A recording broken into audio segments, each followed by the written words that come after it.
October 4th, 2025, 10 p.m. Kada Scott walks out of the terrace at Chestnut Hill Assisted Living Facility in Philadelphia.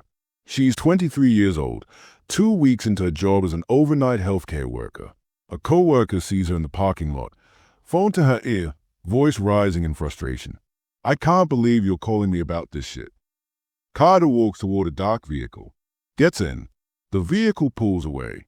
Within 24 minutes, her phone will go dark forever.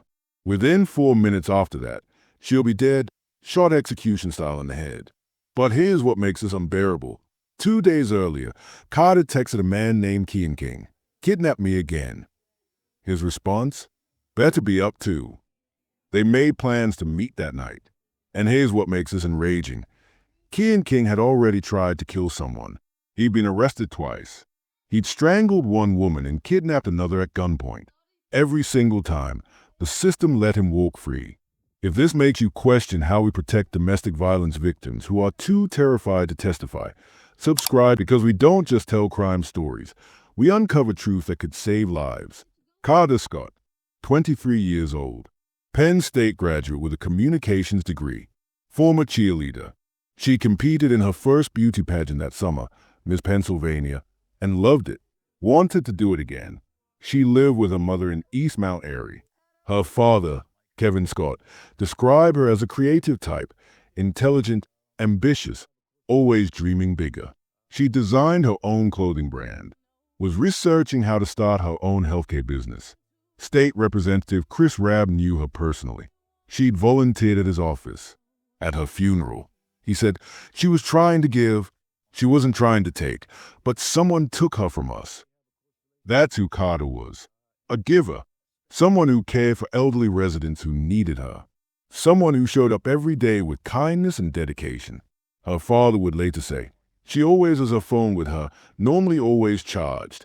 To have a phone totally off, go straight to voicemail, and no text responding, that's definitely strained behavior for Kada." On October 4th, 2025, at 10:24 p.m., Kada's phone went dark, and it never turned back on. King, 21 years old, unemployed, but he had money, significant money, the kind that buys freedom when you're not supposed to have it. King used aliases, Elliot, Kel, different names, same violence. Before Kada, there was another woman, his ex-girlfriend. Let's be clear about what King did to her. November 15th, 2024, King broke into his ex-girlfriend's home through a window. For 2 hours, he refused to leave. He demanded she lie on the bed with him. When she refused, he grabbed her by the neck and tried to strangle her. Think about that. Strangulation takes sustained pressure, 10 to 30 seconds to make someone pass out, 2 to 4 minutes to kill. King had his hands around her throat, squeezing, watching her struggle, and kept squeezing. She fought him off, survived. King left, but threw a rock through her window. A promise, this isn't over. She reported him. King was arrested in December. The DA requested $1 million bail. The commissioner set it at $200,000. King posted $20,000 immediately. Walked free. Should strangulation attempt be charged as attempted murder? Drop a comment. January 13th, 2025. 2 months later, King came back. 2:30 a.m. He climbed her fence, tried breaking in. She called police. He left. 13 hours later, broad daylight, 3:30 p.m., he returned, this time with a gun in his waistband. When she stepped outside, King grabbed her by the hair and dragged her to his car. His 2-year-old child was in the back seat. King drove 4 miles, beating her the entire time. The toddler watched it all. Eventually, he released her in Fishtown. She survived. Again, arrest warrant issued. But here's where it gets catastrophic. February 2025, King appeared in court for the November strangulation case. He had an active arrest warrant for the January kidnapping. Nobody checked. Nobody served it. King walked out free. Mid-February, King appeared in court again. Still had the warrant. Still not served. Walked out free again. Same month, prosecutors withdrew the strangulation charges because the victim didn't appear. Why? Because King had kidnapped and beaten her in January. She was too terrified. May 2025.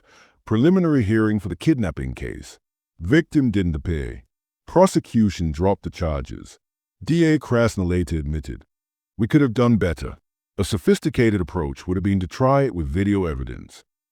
But they didn't. King walked free. Hit like if you think this was a system failure. 5 months later, Kada Scott was dead. On October 3rd, 2025, 11:30 p.m., a delivery driver leaves his car running on Sprague Street. A man in all black steals it, a 2008 black Hyundai Accent. Investigators believe King stole this car specifically to murder Kada Scott. 24 hours before he killed her, he was already preparing. On October 4th, 10:07 a.m., Kada texts King, "Kidnap me again." Police still don't know what she meant. Was it literal? Sarcasm? Coerced communication? We may never know. King responds, "Better be up too." They plan to meet that night. At 9:45 p.m., Kada leaves home for her overnight shift. Her mother watches her go, the last time she'd see her daughter alive. Between 9:25 to 10:12 p.m., King calls Kada 12 times. 12 calls in 4 to 7 minutes. Around 10 p.m., a co-worker sees Kada outside, upset, on her phone. "I can't believe you're calling me about this shit." She walks toward a dark vehicle, gets in, disappears. 10:09 p.m., Kada's final text King, "CM when you hear." 10:24 p.m., Kada's phone stops transmitting, goes completely offline. Forever. 15 minutes from that last text to her phone dying. Investigators believe she was already dead by 10:24 p.m. Cause of death, gunshot wound to the head, execution style. 10:28 p.m. 4 minutes after her phone dies, surveillance captures a stolen Hyundai pulling into Aubrey Recreation Center parking lot. King parks near the abandoned Ada Lewis Middle School. Gets out, scouts the area. Kada's body is already in that car. For the next 2 days, King left the body in that stolen vehicle while he gathered supplies, planned disposal. Cell phone data shows him making multiple trips between a residence on Belmont Terrace, where police later found contractor bags, hammer, ammunition, and the recreation center. October 5th, 11:39 p.m., surveillance shows King's gold Toyota Camry pulling into the rec center. 2 people exit, one on foot, one on a motorized scooter. Both head toward the woods. October 6th, 3:56 a.m., 4 hours later, those 2 people return. They remove a large object, consistent with a human body from the Hyundai. Together, they carry it into the woods behind the abandoned school. 30 minutes later, they return empty-handed. Kada Scott had been buried in a shallow grave. October 7th, 2:48 a.m., King retrieved the stolen Hyundai, drove it to 74th and Ogans, set it on fire. The vehicle burned completely. Impossible to collect DNA evidence, investigators said. By the time police connected it to the case, it had been compacted at a junkyard. King knew what he was doing. He understood forensics. He eliminated evidence. By October 5th morning, Kada didn't come home. Her mother called her father. "Have you heard from Kada?" Kevin tried calling. Straight to voicemail. Texts unanswered. Completely unlike Kada. That evening, her mother reported her missing. Police searched everywhere. Helicopters, K-9 units, drones. Found her mother's car at her workplace, but no iPad, iPhone, or Apple Watch that Kada had taken with her. No security cameras in the parking lot. Sergeant John Craig revealed. Days prior to her disappearance, Miss Scott related to family and friends that unknown individuals or person had been harassing her via phone. Kada knew she was being targeted. She'd told people. The case transferred to homicide. That same day, King turned himself in through his attorney. He was charged with kidnapping, false imprisonment, stalking, but not murder yet. Kada's body hadn't been found. King declined to be interviewed. Provided no information about where Kada was. Nothing. Police searched Ada Lewis Middle School grounds. Found Kada's pink phone case, her debit card, her glasses, her iPad case. She'd been there. At a press conference, Deputy Commissioner Vanno announced, "Our evidence is pretty clear that she was in communication with an individual. That individual appears to meet her shortly after she leaves her place of work, and shortly after that, She disappears off a footprint. Kian King was publicly identified as a suspect. On October 17-18th, police receive an anonymous tip. Very specific. They said, the tipster told them, "Go back, she's there. Look again." Police returned to Ada Lewis Middle School. In the heavily wooded area behind the abandoned building, they found human remains in a shallow grave, partially decomposed. 14 days since her death. First Deputy Commissioner Stanford, no one is happy that this is the ending. DNA testing confirmed. Kada Scott. Official identification announced. Her parents' statement. She was remembered as a source of light, kindness, and beautiful spirit. Our hearts are shattered. Medical examiner ruled it homicide. Cause, gunshot wound to the head. Additional charges filed. Murder, arson, conspiracy, abuse of corpse, robbery, obstruction of justice, multiple weapons charges. Bail changed to held without bail.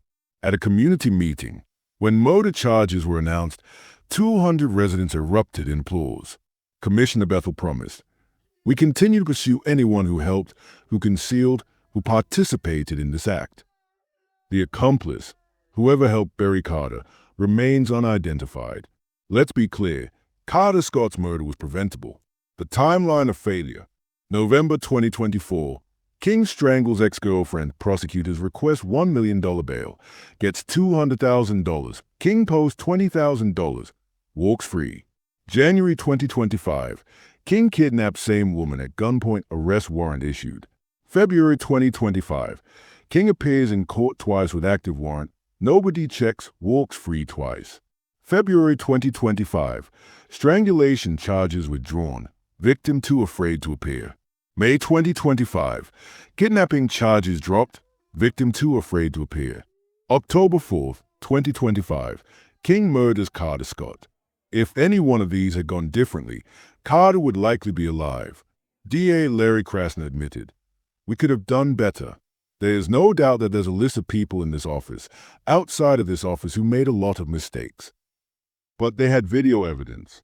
TikTok footage of King stalking his ex-girlfriend. A 2-year-old witness. Medical records. They could have prosecuted without requiring a terrorized victim to testify. They didn't. Research shows women who are strangled by partners are 750% more likely to be killed by that partner. King strangled his ex-girlfriend in November. 9 months later, he executed Kada with a bullet to the head. The escalation was predictable. The warning signs were there. The system had multiple chances to stop him. Comment below, whose job was it to check for that warrant? As of November 2025, King sits in a Philadelphia prison without bail, facing first-degree murder and multiple charges. His preliminary hearing is scheduled for November 3rd to 10th, 2025. His defense attorney, Shaka Johnson, a former police officer who also represented King in the November 2024 case, faces public outrage. A Change.org petition with thousands of signatures demands he withdraw. Johnson's response, "No. Every defendant deserves representation," he argues. It's constitutional, not moral endorsement. When this goes to trial, prosecutors will present overwhelming evidence. Text messages, cell phone data placing King at every location, surveillance footage of the burial, physical evidence, medical examiner testimony. Most likely outcome, life without parole.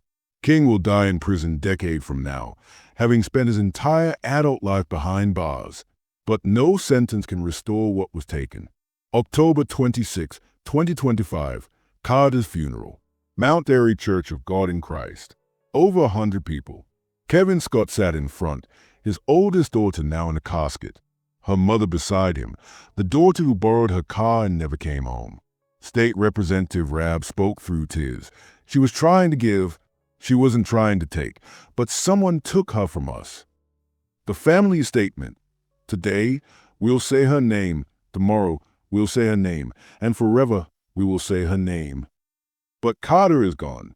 Every birthday she won't celebrate. Every achievement she won't reach. Every grandchild Kevin will never meet. That wound never closes. When King strangled his ex-girlfriend in November, it should have been charged as attempted murder. It wasn't. He got bail. He escalated. Women who are strangled by partners are 750% more likely to be killed. Strangulation isn't just domestic violence. It's a murder attempt that's stopped short. It requires sustained intent to kill. If you're strangled by a partner, you're in imminent danger of being murdered. Leave. Immediately. Tell everyone. Get protection. King's ex-girlfriend didn't show up to court twice. Why? Because he'd already proven what happens when she defies him. He strangled her. He kidnapped her at gunpoint. She knew. Testify and he comes back worse. Her silence was survival. The system punished her for it by dropping charges. Prosecutors. When victims disappear, that's not a reason to drop cases. That's evidence of how dangerous the defendant is. Use video evidence, medical records, 911 calls, police testimony. Build cases that don't require victims to face their abusers. King appeared in court twice with an active arrest warrant. Nobody checked. Nobody communicated. He walked free. This is fixable. Court databases should automatically flag warrants. Technology exists. We need political will to implement it. King posted $20,000 and walked free despite attempting to strangle someone. Cash bail only works if defendants are poor. Wealthy violent offenders simply by freedom. Based attention on danger assessment, not wealth. Hold violent offenders regardless of money. Release nonviolent defendants regardless of poverty. Progressive prosecution goals, reducing mass incarceration, rehabilitation, second chances for nonviolent offenders are good and necessary. But King got 5 chances. Used everyone to escalate violence. Nonviolent drug offender deserves treatment, rehabilitation, second chances. Violent predator with escalating pattern needs incapacitation. The system must distinguish between these. Progressive doesn't mean releasing everyone. It means appropriately categorizing who deserves leniency and who requires custody. Kada Scott was 23 years old, Penn State graduate, cheerleader, pageant contestant, healthcare worker, volunteer, daughter, friend.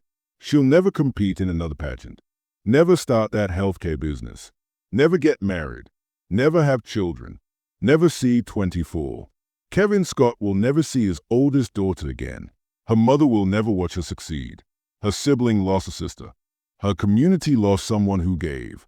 All because King wanted control. Cash bail let him buy freedom. Warrants weren't served. Cases were dropped. Victims' silence was treated as apathy instead of terror. Strangulation wasn't charged as attempted murder. The system failed at every single point. The questions that haunt. What did kidnap me again really mean? Had King kidnapped Kada before? Who was the accomplice who helped bury her? Will they ever face justice? Who were the anonymous tipsters who led police to her body? Could anyone have saved her? If the co-worker had stopped her from leaving work? If the family had known King was harassing her? If the system had held him after the first strangulation? We'll never know for certain. But we know this. The system had multiple chances to stop King. 5 discrete decision points where choosing differently would likely have saved Kada's life. And every time, the system chose wrong. If this story reminded you why we must take violence against women seriously, why we must believe victims too terrified to testify, why we must recognize warning signs before it's too late, hit that like button. Subscribe to the stories that expose truths we need to face. Cases that demand we pay attention, learn, and change. Comment below. Do you think the system failed Kada Scott? What should change? Have you seen warning signs in your own life?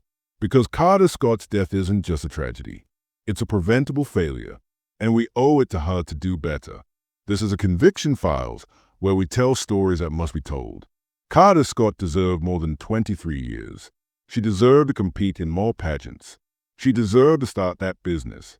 She deserved safety. Until next time, stay vigilant.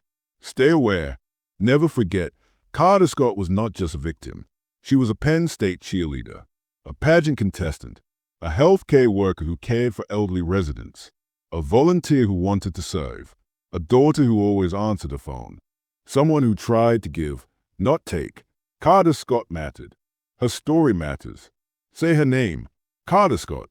Today, tomorrow, forever.